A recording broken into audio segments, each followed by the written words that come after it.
Okay, so this is the World Satsanga on the 27th of October 2012, and Lily Bushdown's going to just very quickly introduce herself to the rest of the group.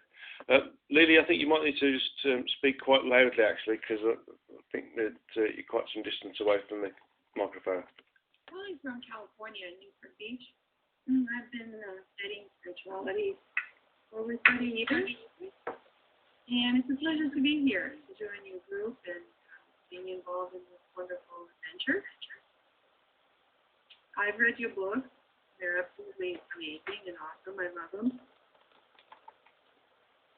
And continuing into spiritual adventures and expansion, consciousness, and pretty much bettering myself in every way, every possible way there is at the moment. Okay. And it is a pleasure to be here. Okay. Thank you for the opportunity, guys. A number of individuals not able to make it, that's okay. But the whole point of this Satsanga is that people can come when they can come. There's no need to be here all of the time, because people can log in via the event space route, which is when I put the recording onto the internet via the website and through Facebook and obviously through the emails I send as well. So identified the agenda, which in this instance is then we're going to move on to self-doubt and how we can avoid self-doubt and how it affects the universe, which is a good link into limiting thoughts and how they affect the universe and our response to our desires. And then I want to move on to event space and how to avoid the multiplication of parallel universes, both local and global. And that means the localized little bubbles of localized reality that we create around ourselves, and those that we create on a much larger scale, both globally, that is in terms of around the Earth, and universally as well. We may well be adding to that universal side of things. There are some questions and answers, and then right at the end I want to go through the end of meet meditation to repeat the Metaconcert meditation we had last time, where we actually managed to raise the frequencies of the universe. So, okay, so let's go on to self-doubt. Self-doubt is that which we appear to have when we are unsure of the actions of our decision processes and that which we decide to do, which of course are decision processes, before they've actually happened.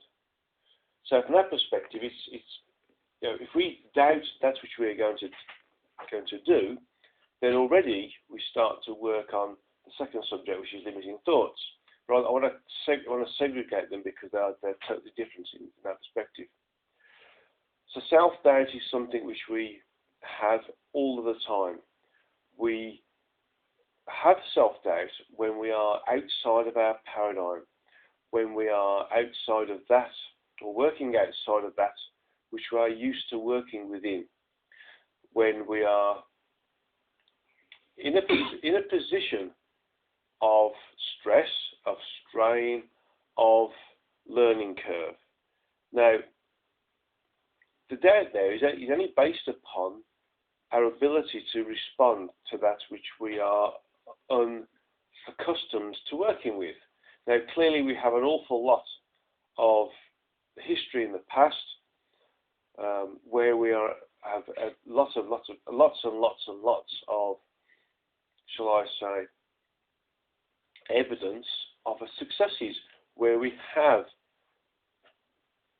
produced the goods, as it were, done a good job, been successful, delivered that which we committed to deliver, based upon the knowledge of that which we are capable of doing and that which we have previously delivered ourselves. More importantly, that has been based upon our, I would guess, youth. Now, when we start to get self-doubt, we start to get self-doubt generally because we are, as I said, just well outside of our paradigm. So when we're younger, we're more bullish, we're more positive, we're more accepting of the challenge. We work with the challenge, we move forwards with the challenge, we use it as an opportunity to experience. And from the higher perspective, we learn from that experience, we evolve that experience. So we move forwards. And it's a seamless thing. We accept challenges, we meet them head on, we work with them, we move forwards, we learn, we expand, we grow. And we're able to make bigger challenges because we are able to draw upon those experiences which we've experienced in previous challenges and the subsequent results of those challenges. And we know, as a result of that, that which works, that which doesn't work, and that which gives us a sort of a mediocre response. So we start to develop a library of responses based upon that which we have achieved in the past. When we start to develop our own self-doubt, it's based upon long gaps of non-achievements in this particular regime, where we spent an awful lot of time,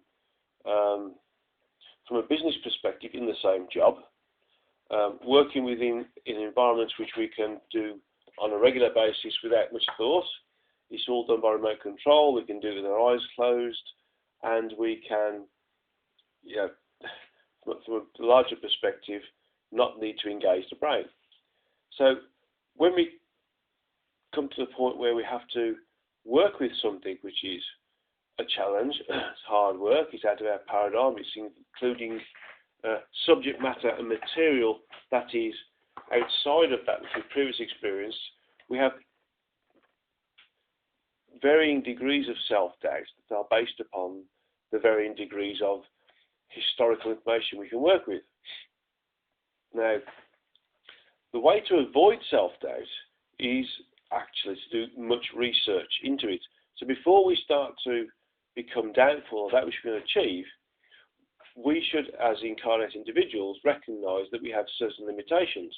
Those limitations are, from a higher perspective, our ability to tap into that information which we are naturally able to work with when we disincarnate, when we're energetic.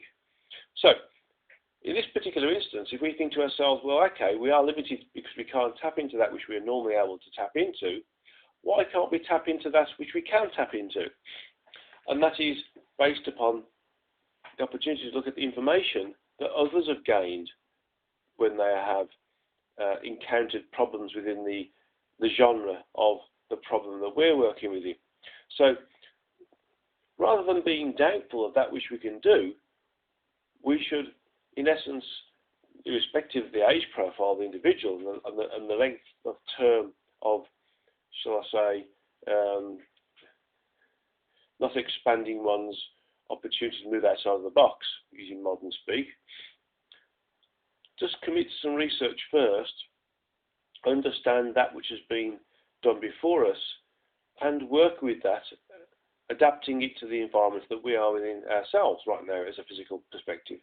And therefore, rather than having doubt and having worries and concerns and perpetuating the opportunity for failure, which is in some respects a potential and an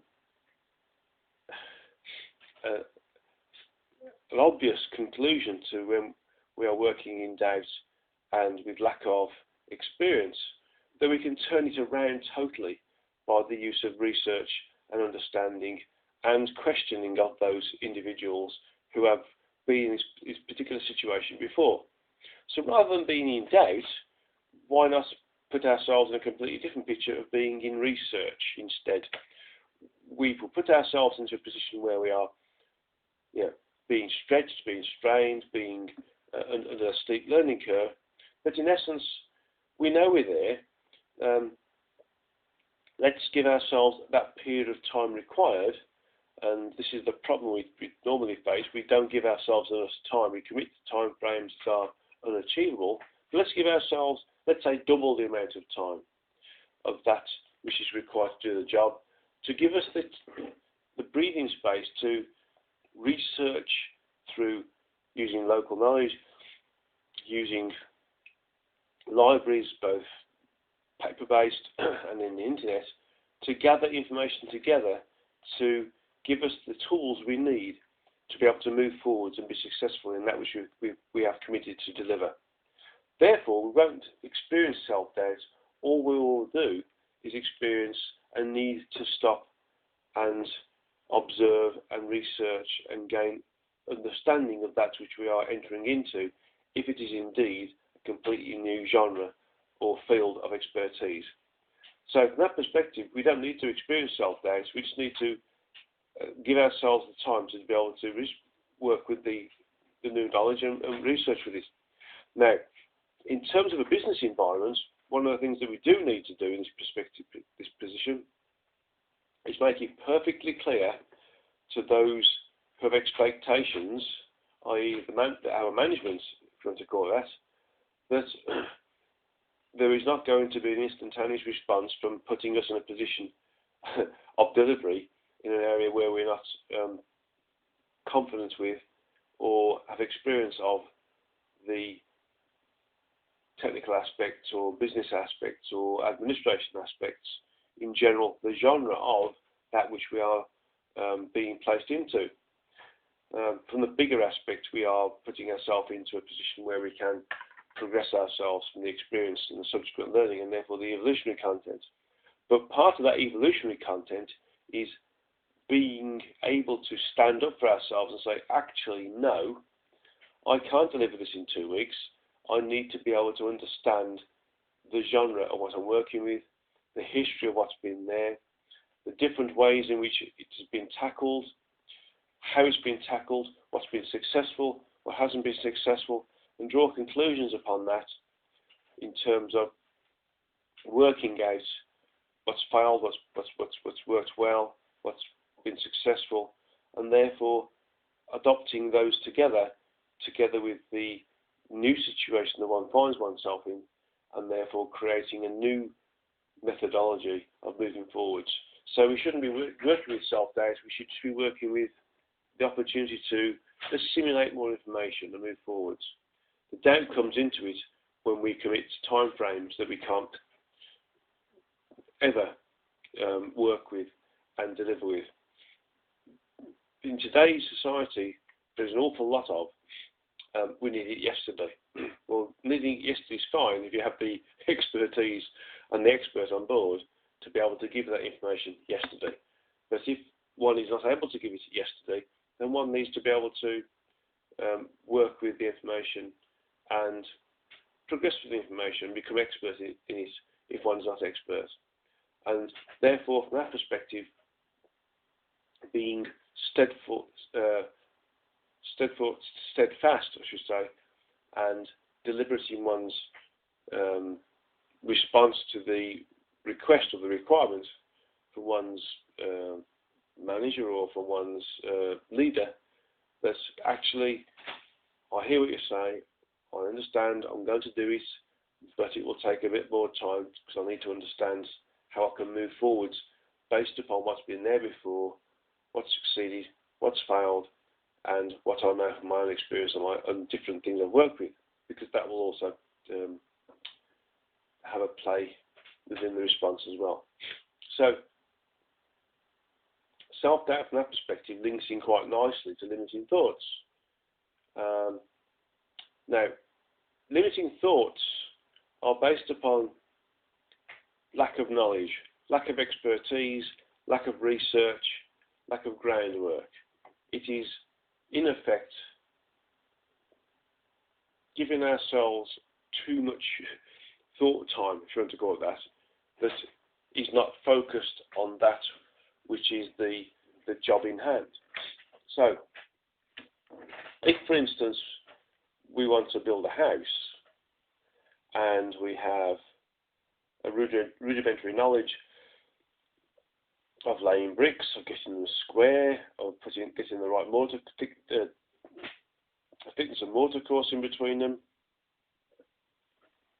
and of laying the pipes and the electricity and getting the rooms the right size and everything else and conform to regulations. If we are, for instance, not in total understanding of that which is there, or we are allowing ourselves to not understand the legislation surrounding the building of a house, then we start to limit ourselves on what we can do. Now, if we ignore the opportunities to learn and we start to think of ourselves as being incapable of doing that which we've signed up for, then the universe picks up that information and starts to give us limited responses to our requests. And what that means is that we, in effect, pre-program the opportunities for help to not help us, to be difficult or not available. A good example of that is, for instance, if I, in this particular instance, have a disbelief of that which I'm capable of doing, even though I'm totally capable of doing it, then that sends out mixed responses to the universe in terms of the direction of the energies that are being broadcast towards me into helping me do what I'm supposed to be doing. So from that perspective, if I clean my thoughts up and say, actually I'm not capable, then those things that are supposed to be coming my way won't come my way. Is if one is able to be clear in that which one is doing, the universe will respond in the way that it's supposed to respond. So it's the confusion aspect of that which we want to achieve and how we can achieve it, in terms of how limited we are in our thoughts, how confused we are in our thoughts, and how we put doubt, this self-doubt we talked about, just into our thoughts. Then the universe can't deliver properly because you're getting mixed responses. So we have to be really clear in that which we want the universe to respond with, or should I say the multiverse in this particular instance. And that is, we're either going to not do it or we're going to do it. Well, not doing that which we've signed up to do is clearly a limiting thought. So if we've decided not to do it, then we enter into something else, which is a decision process. A decision process that says we've made a decision and we're not going to take on board a specific role or action that we have previously considered. And that's fine. That's a decision process. But when we are in a case of we're going to do something, but well, we might do it on Friday, but we're not sure if we're going to do it on Friday. Let's think about Saturday. Oh, I'm going out Saturday. I'm not sure about that Saturday. No, Friday looks better, but there's an hour's gap in between when I'm doing something else. Blah blah blah, and we start to send out these mixed responses, or these mixed pieces of information to the universe that is there to help us. So, from that perspective, what we need to do is be totally clear on that which we want help with in this respect. So, irrespective of whether we want to have help or no help, we should be clear in our requirements, in the help we're going to get or the help we're not going to get from that perspective. So, based upon this, we need to say, no, we don't need help. I can do it on my own, based upon my experience and my previous understandings and my previous successes. Therefore, any intervention by the universe is not necessary. Or actually, yes, I do need help, and this is quite a big picture I'm working with. I'm here to be of service. Give me everything you can give me, and I'll work with it. And have no fear at all, no limiting thought process at all, no deliberation, consideration, or thought about, well, actually, have I got this right at all? So it's being totally clear. Does anybody have any thoughts on that? Because it's quite a clear direction, really. Is if we're going to invoke the universe's help, and therefore the multiverse's help, and therefore the source entity's help, we need to be totally and utterly clear on that need for help. When we're totally clear, we receive it. When we are unclear, we don't receive it, or we get mixed responses, and therefore we think we're getting bad luck, for instance. Any comments on that at all? No. No, no. Anybody else, Chris? How do we eliminate the doubt and the fear? Like if we're brought up in fear, you know, we're taught fear all the time, and then we're doubting all the time, you know. And then we start something, then we halfway through we stop it and stuff like that, you know. In terms of the doubt and the fear, what we should do is focus on that which we've been successful on, and say, actually, I am successful. I can do this. I can do that, and visualize those success points that we've achieved in the past. Noticing specifically those success points where supposed figures of authority have told us that we won't succeed in, and then we have succeeded in. And say, actually, I have succeeded even though I was told otherwise. And those are most powerful thoughts, because where we've had success in the face of adversity, there we have clear success and clear progression. Right. Those are the areas where we should focus on. Once we focus on that, then everything else becomes work in progress, basically. We can move forwards with that, saying, okay, we've been successful previously in certain adversarial conditions, why can't I do it again? Or such and such told me I can't succeed in this. How wrong was he or she? I showed them. And it's not being egotistical, it's understanding within oneself that one is capable of doing these things and working with these things and moving forward with these things in a way which is extremely fundamentally positive. Makes sense. Thanks, Okay. Okay, thank you. Anybody else have any questions on this at all? We'll move on.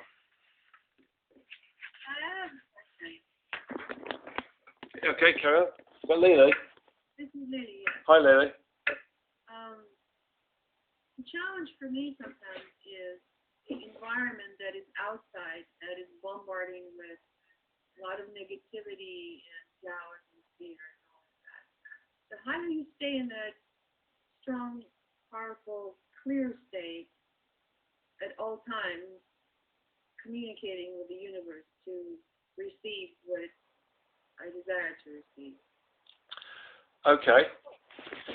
In that respect, what one needs to do, and this isn't specifically towards anybody, this is general, we need to say to ourselves, these pieces of information that are being thrown at me, these pieces of negativity that are being thrown at me, actually they're not part of my reality. My reality is success. My reality is understanding that which is currently ununderstandable to me. It's working with the future. It's working with the detail that's there, understanding it and moving onwards. Not specifically fighting it, but more negating it, as it were. If one tries to fight against that which is being presented to us, and those individuals which present to us that which is against that which we're working with, then we start to, shall I say, attract other individuals who could add weight to those individuals who are fighting against us. So from that perspective, we need to recognise their viewpoint, take it on board as a piece of learning, because it's always useful to take on board their viewpoints or other viewpoints, and say, actually, well, this is, when I weigh it all together and look at it as a bigger picture, I can see that makes sense there, that makes sense there, that makes sense there. But when you start to add it to, when you put all these parts of the jigsaw's puzzle into the jigsaw puzzle, well, actually, that which we thought was sky is actually a river.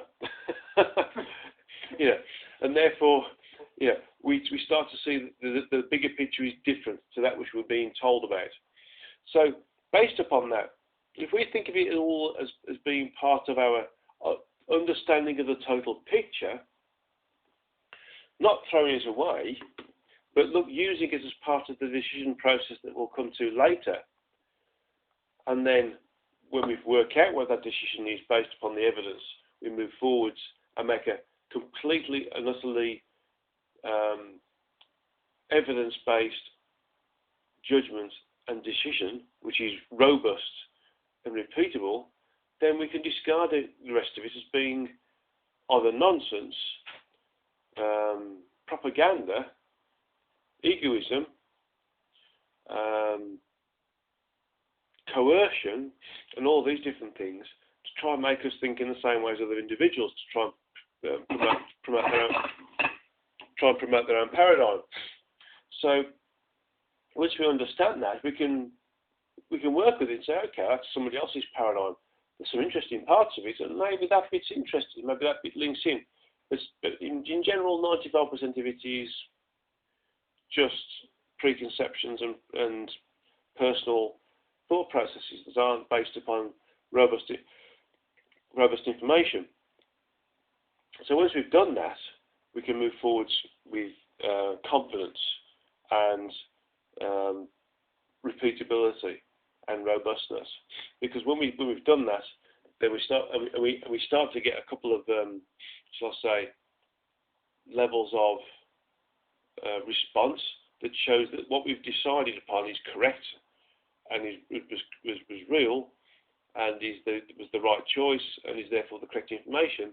Then we start to gain confidence in that ability to work with the bigger picture later, rather than moving through with an instantaneous response based upon the need to react, which is undoubtedly a paradigm of another individual who's trying to gain an access energy associated with their own paradigm, but from yourself. Does that help at all? Yes, it is. Thank you. Okay. Okay. Trust issue sometimes comes up within myself. Sometimes. The truth. I think that information is it true or not? You know, just simply trusting myself. Yeah, I think sometimes we can trust ourselves, and actually, the information that we receive in trust actually ends up being incorrect. Then we shouldn't castigate ourselves, or we shouldn't blame ourselves for getting it wrong. We should simply use it as a learning opportunity and move on as a result. So rather than, in essence, being, what's the word for it, in a state of complete stress as to whether or not the information is being received is correct or incorrect, we should really start to think of everything as a learning point and work with it as such, but not allow it to stick to us like old chewing gum, for instance. We should be moving on with it. Everything that's out there is an opportunity for learning. If we consider it in that particular way, then irrespective of whether we feel initially that it's aggressive or negative or incorrect, then we can work with it and, in essence, learn from it as well and subsequently evolve. Okay. Right. Thank you very much. Thank you. Thank you. Any other questions on that before I move on to the event-based side of things about multiplication of parallel universes, which could be a bit of a heavy subject. But so I'm trying to keep it simple. Okay. No. Okay. Well, event space is, I'm finding out, extremely complicated piece of energetic functionality that was, in essence, there before the origin itself became self-aware, and therefore before it created the source entities, etc. And it is based upon, event space comes into play upon the possibility of a possibility, i.e. a possibility of a change of some sort. Something that gives the apparent need for duplicity, for duality, or continuous duality, creating multiplicity or multiplication. So, if we sort of slightly rewind and look at it from a completely different perspective, then all these possibilities are based upon choices and decisions surrounding choices. And in essence, we tend to prevaricate quite a lot when we have choices in front of us. We think, well, actually, if I go this way, I might achieve this, or I might receive that, or I might experience this, and that could be quite a good experience. But if I move this way, well, actually, this might be a bit better response. I might get a bit better expectation here of this. I might experience this for longer. This might be a lifetime's level of response to here. This might be giving me a better opportunity for progression in my career. But if we start to look at them all in total in terms of actually decision processes that get fragmented, and that at some point, based upon the need to come back to the original game plan or life plan that we have when we become incarnate, then we start to realise that actually, irrespective of the way we move, we will eventually become focused on in essence, that direction that we're supposed to become a part of, irrespective of whether we move away from it in the first place. So rather than creating parallel universes or localized parallel universes based upon having 2 or 3 decisions and choosing one in variance to the other 2, and therefore those other 2 are in essence created through the opportunity of being there, and that some aspect of us is existing and living those out, and we move on from those, then we can be more focused on our, shall I say, our decision process, and say, okay, whichever decision I make, I'll make it robustly and strongly. And based upon that robust and strong decision, then I'm able to move forwards and have the best. Hi, guys. I can move forwards and have the best decision process available to me, rather than having some sort of, well, if I go this way, I can go this way. If I go that way, I can go that way. So based upon that, we have the opportunity of creating a robust decision and not worrying about or being concerned with the opportunity of going in a different location, and therefore taking the opportunity of having, shall I say, multiple universes or multiple realities resulting from our lack of indecision, which is always a problem. I mean, how many of us have made a decision and said, oh, later, I wish I'd done that instead because this wasn't the best decision. Although it seemed the right decision at the time, it actually wasn't the right decision at the time. Anybody had that sort? Yeah? Yeah, many a time. Many a time. Well, if we accept that decision that we've made, and we accept it in terms of, well, actually, it's the right decision for where we are right now, then, you know, we can move forwards in a robust way and negate the need for this parallelism which could occur. Now, we don't, from where we are right now in the physical aspect of ourselves, we don't see these parallel existences occurring.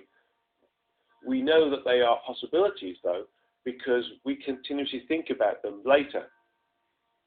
We continuously mither about, well, I should have done that, should have done this, could have done that, could have done the other. And we talk about it to our friends and our family, and then sometimes even those we consider to be our enemies.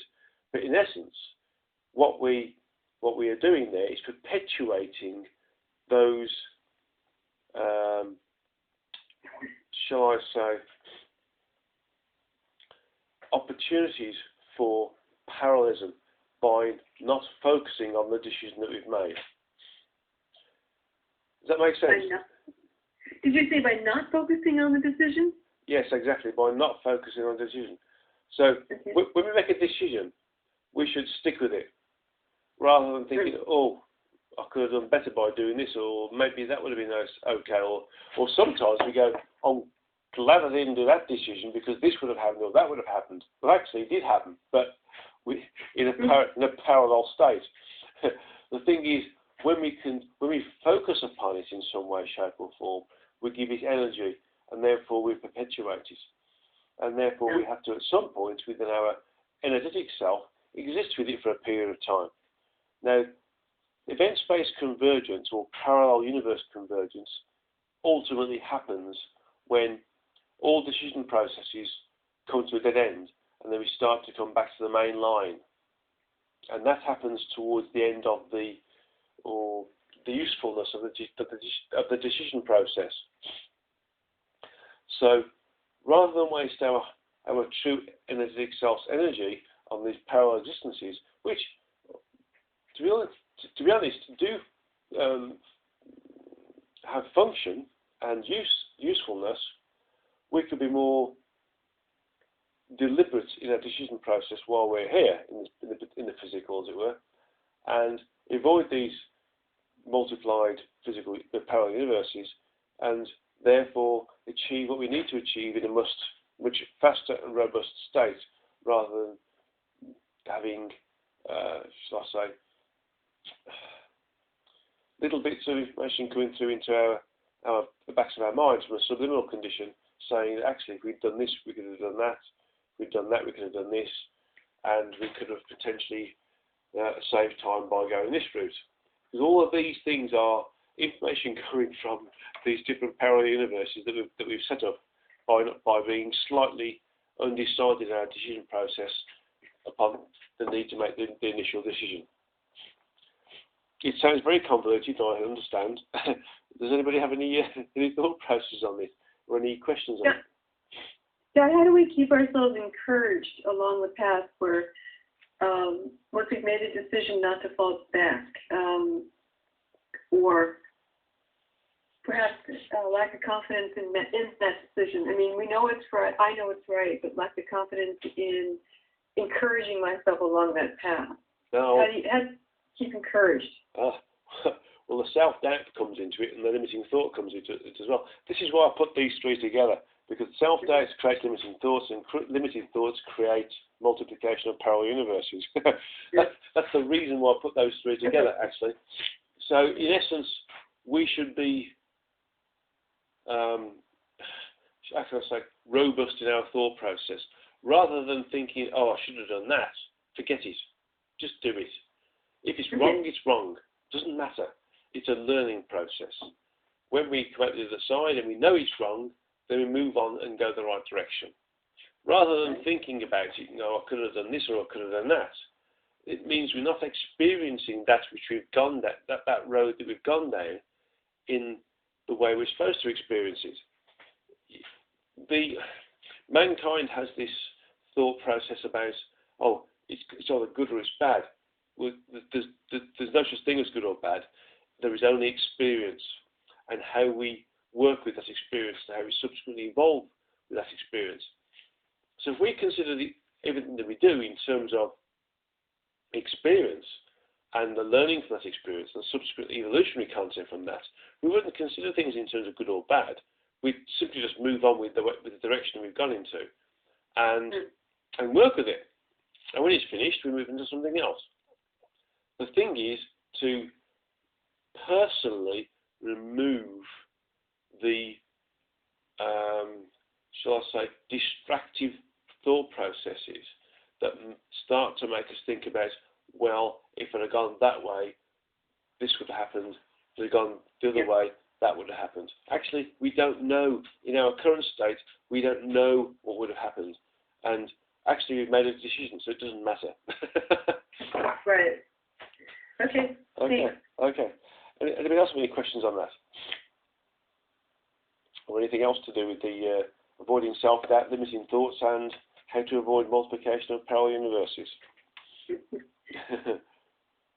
No. Okay. Right, we've got a few moments for questions and answers, just general questions and answers. If anybody's got some before we move into the opportunity for meditation and creating this Metaconcert-based, or I should say,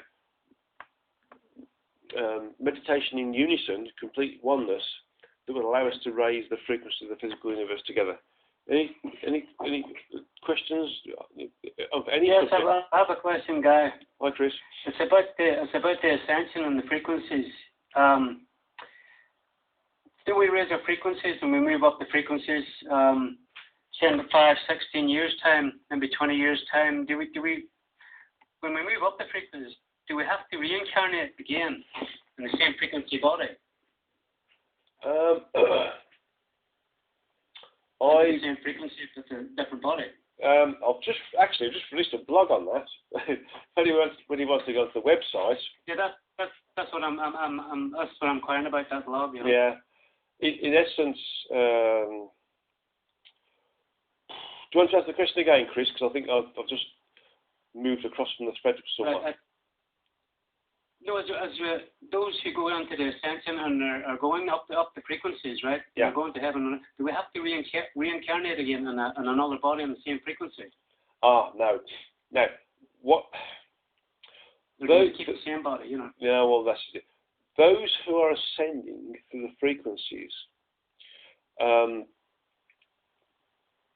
ascending on behalf of the vehicle that they're working with.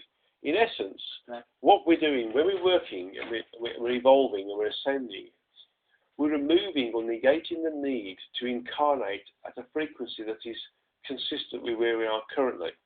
So we're moving away from the need to incarnate in lower frequencies. Now, very simplistically, when we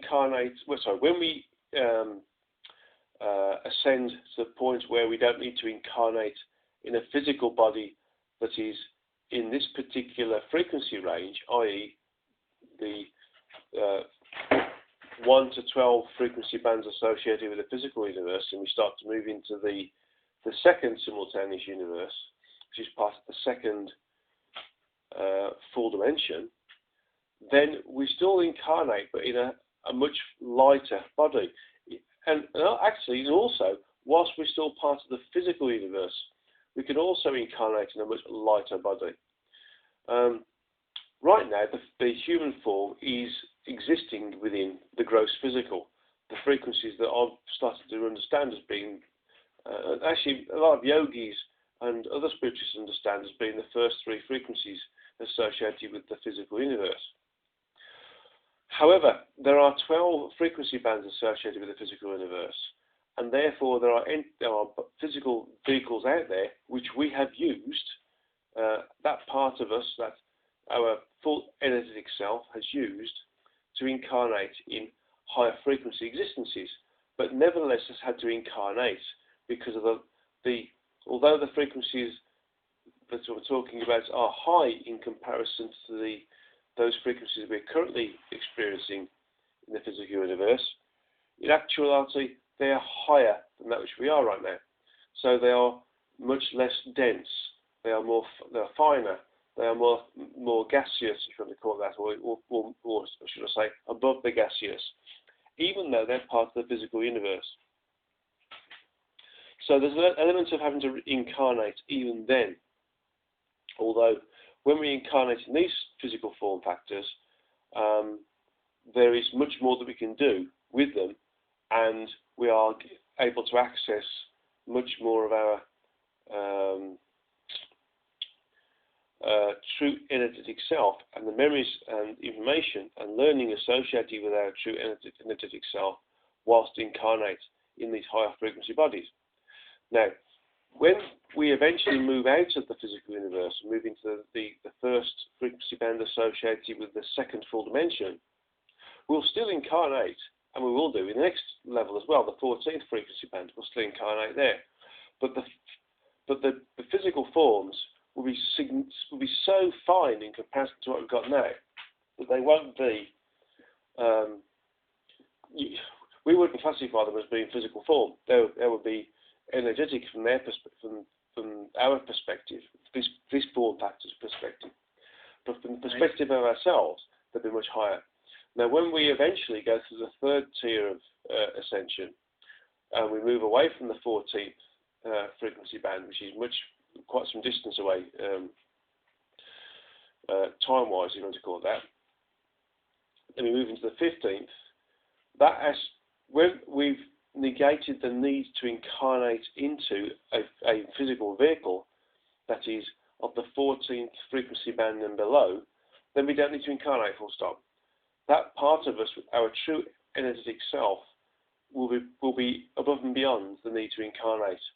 In that respect, you could argue that our true energetic self is, shall we say, an ascended master, as an example, because there's no need to incarnate into the gross physical. They'll have ascended past, or we will have ascended past the need to incarnate. So that's one way of thinking about an ascended master, because it's one who's mastered the need. It's mastered the ascension process and doesn't need to incarnate or experience the lower frequencies to allow them to evolve and continue their evolutionary process upwards. Okay, and you're an exception. Well, I don't know about that, Chris. I'm merely here to help. Okay. Okay. Thanks, Guy. Okay, thank you. Anybody else have any questions on that? I've got one more question. Okay.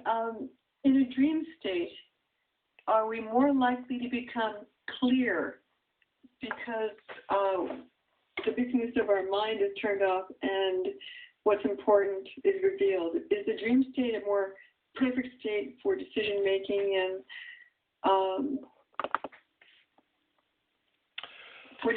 yeah, clarity? No. No. Oh shoot. The dream state is confused because it's trying to. When we remember that which is part of our dream state, we are trying to decipher that which has been given to us, and that which has been given to us has been given to us based upon another level of translation, based upon our vocabulary, and our vocabulary is based upon all of our experience in this particular incarnation. So that which we receive from the spoken word, the heard word, the physically interacted and experienced is part of the vocabulary that we have. So when we are in a dream state and we pick up information, actually it's been significantly filtered and is quite distorted. So although there are some aspects of dream information which are useful to pick up, actually, it's so generalized sometimes that it's not worth paying attention to. Wow, I didn't know that. Okay, thanks. Yeah, one is more likely to pick up relevant information through meditation than through dream. Clearly, there is information that comes through to us through dream, but it has to be extremely simple and focused to make it relative and robust. Got it. Yeah? Thanks. Okay. Yep. Okay. Any other questions there before we go into the last part of the session, meditation? No? Okay. So, well, right now I think there's been we've got Chris, Lily, Yvonne, myself, and Anne. I think Michael's tried to get back in again but failed to the technology. I think Joe Meebo's tried as well, failed. That doesn't matter though. They can pick up the information later. When I broadcast this via an email, I shall give the information as to how to join in to the particular event space that is now. I apologise humbly on behalf of the technology, but sometimes these things are, not robust, but there we go. Okay, so what I wanted to do now, that's Chris, Lily, Yvonne, and myself, is to just settle down a moment.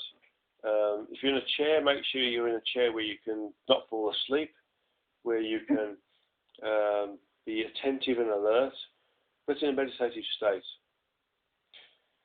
So, what I want you to do now is to be in your chair If you've got a straight back chair, fine. If not, then try and get the small of you back into the back of the chair, feet on the ground, the spine erect, the head erect with the spine, and the palms of the hands facing uppermost, and placed in the position of the thigh, where the thigh meets the lower body. Okay.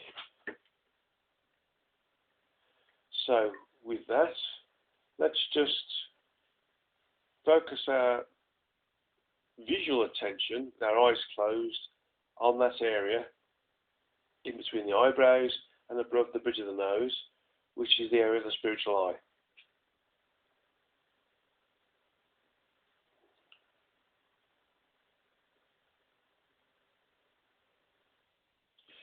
Okay. Now what I want you to do now is just imagine that you're on the surface of the earth in an area that you like the most. Okay. Okay, an area that you like the most. It could be grassland, it can be woodland, it can be a desert, it can be a beach, it can be a city or a park bench, it can be anywhere. Okay.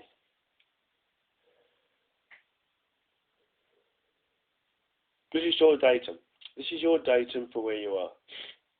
Okay. Now what I want you to do is just slowly rise up.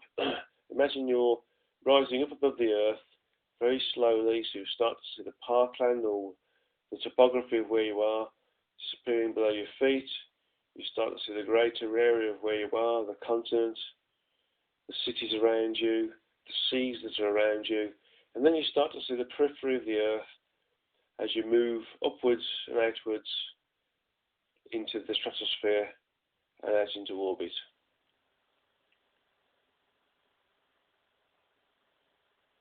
Okay? And just sit there for a moment.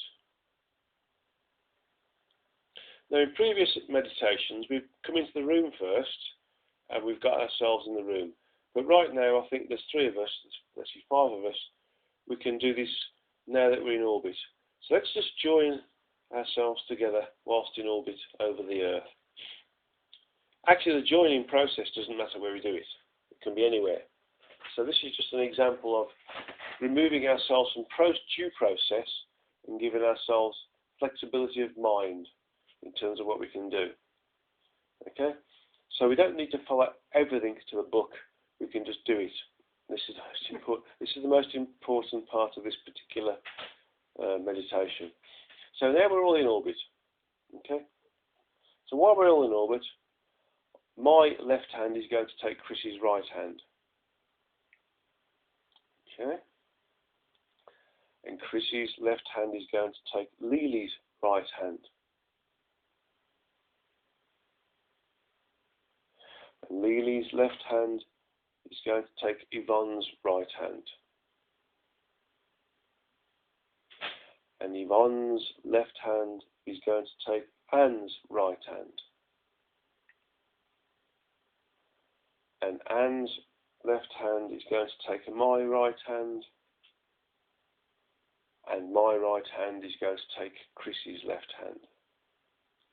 So we're all together floating in space above the earth, hand in hand, joined, supposedly physically, but more importantly, energetically, as a result of the left and right hand joining process. Okay. Think of it in terms of a battery's positive being attached to a battery's negative to create a circuit. Similar sort of thing. So now we're together, we are the multiplied sum of the members in the meditation. So there's 5 of us.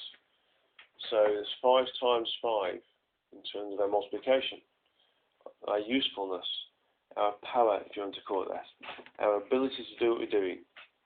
So the synergetic effect places us to be much greater than that which we are singularly. So we are worth more than the sum of our singular components.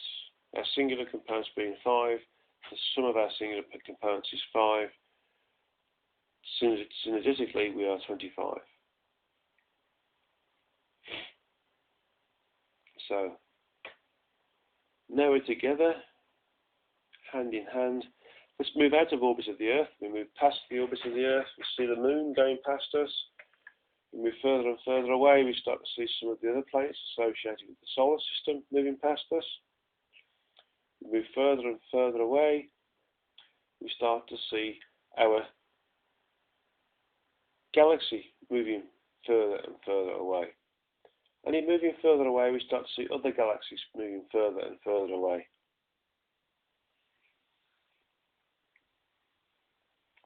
And we keep going, and we see more and more and more and more galaxies moving away from us.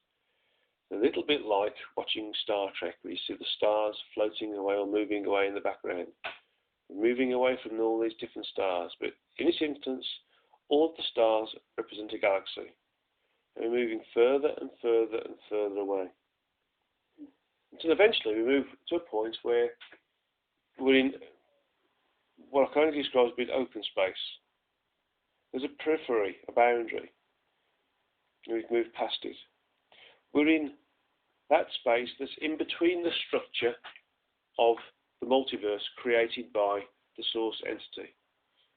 If we wanted to, we can move into the next frequency band, the next simultaneous universe, the second simultaneous universe, which is where our second tier ascension moves into.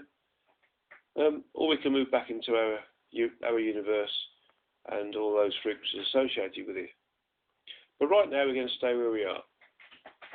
Now I want you to consider the physical universe as being a sphere.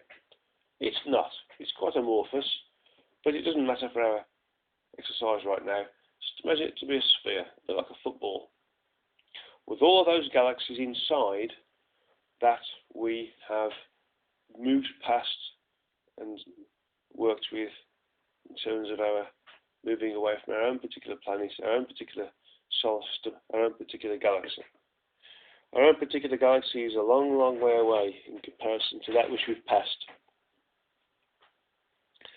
So let's just sit here a while on the outside of the universe, in the space in between the structure of the source entity's multiverse. Okay? This is an area that is usually only used by our true energetic self when we move around. We don't do it whilst incarnate, or that part of us which has been projected into the incarnate vehicle doesn't do it. This is what we're doing right now, though. We're doing something different. We're allowing ourselves to move out. We're projecting our consciousness out. Now, what I want you to do now is to imagine the dial. Okay? Like an egg timer, or a dial on a washing machine, or a cooker, or anything else. Stopwatch timer. But we can rotate it from left to right. And there's 12 marks on this. Last time we used 10, but let's use 12 in this instance, because there's 12 frequency bands associated with the physical universe. And I want you to each grab the dial with your, a third hand, a free hand as it were, a hand which is not associated with being in contact with myself or Anne or Yvonne or Lily or Chris. Just imagine an aspect of you having this dial in front of you and 12 indices on it.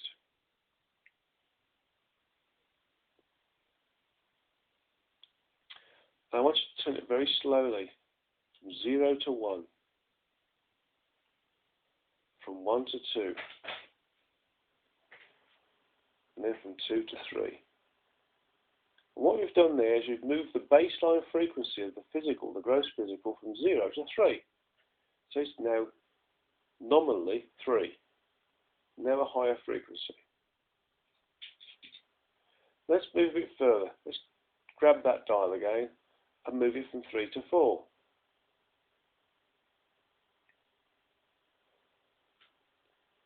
and then 4 to 5, and 5 to 6. We'll just stay here a moment and just pay attention to how your physical body's feeling. Just quickly change your focus to the physical body and just realise that it's maybe tingling, it may be feeling hot, it may be experiencing little bits of visualizations or colours in the closed eye vision, or it may be getting a bit of emotional content. These responses are, in essence, physical proof that one is moving oneself up the frequencies, and in this instance, moving the universe up the frequencies. Because in doing what we've intended to do, we do it. Intention comes before thought, thought comes before action. So if we intend to do something, the action follows, irrespective of whether we believe it or not. It happens. It may not happen when we want it to happen, but it happens. So now let's grab that dial again and go from 6 to 7, 7 to 8, 8 to 9, and 9 to 10. Let's wait there a moment, let ourselves get used to the frequencies, and notice that if you experience any tingling feelings, those tingling feelings got coarser for a little bit and then started to fade off. Any heat you had started to get hot and then started to get colder. Those colours started to change or whiz around and then became nothingness. Any sounds you may have heard in your clairaudient ears may have increased in timbre or pitch or tone and then disappeared. They disappear because the physical form is no longer capable of responding to those frequencies, because frequencies 8, 9 and 10 and above are above the physical frequencies associated with the spiritual and physical and the gross physical aspects of the human form.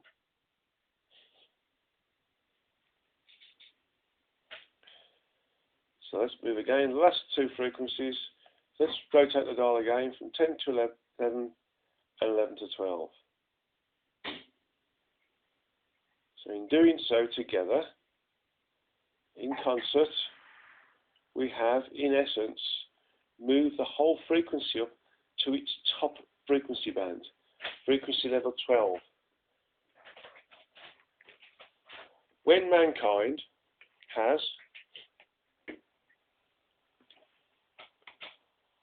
evolved or ascended to a certain point, its physical vehicle, or those physical vehicles it needs to use to experience, learn, evolve, whilst in the physical universe, will no longer need to be so low as they are now. You can stay at 12. So that's what we're doing right now. We're helping the physical universe stay at a higher level. Clearly, when we come down these frequencies, it'll drop down a bit, but it'll never drop back to that level it was previously because of the work we've done.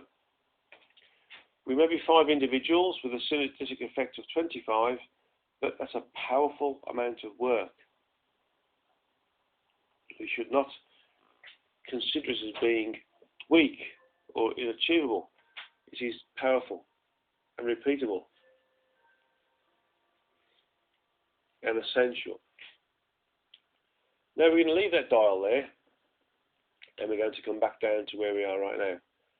So let's move back down towards the periphery of the universe, so we start to see the galaxies in front of us. And we keep moving into the galaxies, keep moving into the galaxies moving past you like stars. Again, think of it in terms of those Star Trek images you've had, where they're moving to the stars, and the stars come forwards and disappear at the back. They're moving forwards. And eventually we get to a galaxy which is representative of our own. And we get to this galaxy and we slow down and we zoom into a part of it which, if it was a representative of a clock face, would be around about the 5 o'clock mark. So let's move into that galaxy at about the 5 o'clock mark, and we start to see solar systems whizzing past us, star systems whizzing past us. And there we see a particular solar system that we recognise, planets that we recognise, and then a planet that we know that our physical form resides on.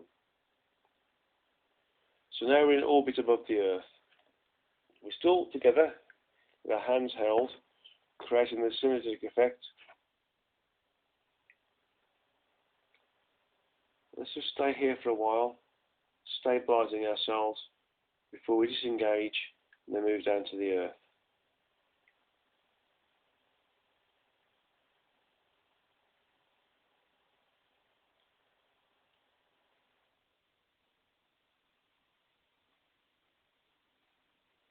Okay.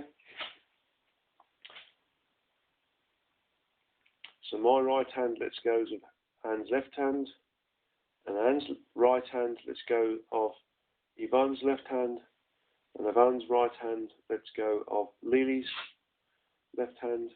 Lily's right hand lets go of Chrissy's left hand, and Chrissy's right hand lets go of my left hand.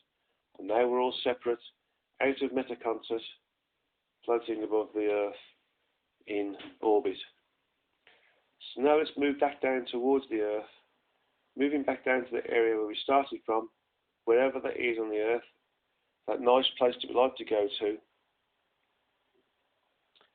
and find ourselves back in our bodies, in that place which we like to be in, and then subsequently in the rooms where we are currently, dotted around the Earth. And now you can open your eyes. Thank you. Do any of you feel energized at all? Yes. Yeah? Anybody else? Yeah? Yes. Yeah. Yep. That's because you've raised the base frequency of the universe, and your body maintains that residual energy. Okay? So you've risen yourself, you've ascended your frequencies as a result of that, doing that which you've done today. So, on behalf of the source and the multiverse, in this particular aspect of it, the physical universe, I'd like to give you my absolute and humble thanks for doing the work that you've done and moving up. It's an honour, guys. Thank you. Thank you. Okay. If you have any additional questions, I'm happy to answer them. Other than that, I'll wish you well, and I'll send the recordings out. I've got a few to stitch together, I think. Hope you feel better soon. Yes, that's. I hope you. Yeah. That's Anna and myself. I'll see you in November, guys. Yes, sure.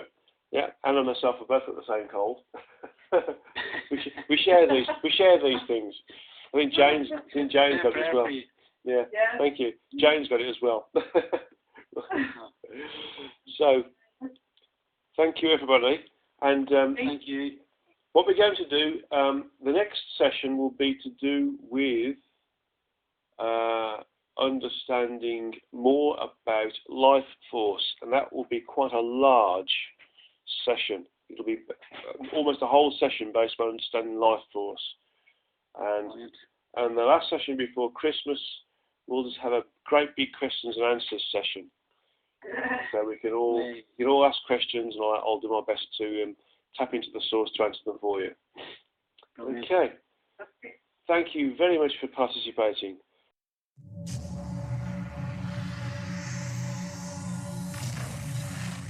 Did you see the aliens in Crete?